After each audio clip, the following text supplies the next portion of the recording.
gwani saboda rasulu kai magani gaskiya da sharin mutan zamani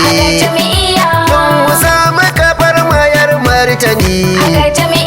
to akan wasu yan ta'adda da ke wata jam'iyya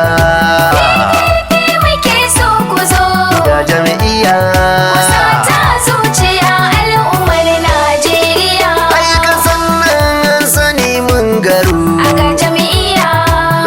alhamdu ku kan baro ceton kuwa gaskiya ta furu macutan gasu can sun yi tsoro to ganin mun ɗau tafarkin da za mu ci gajiya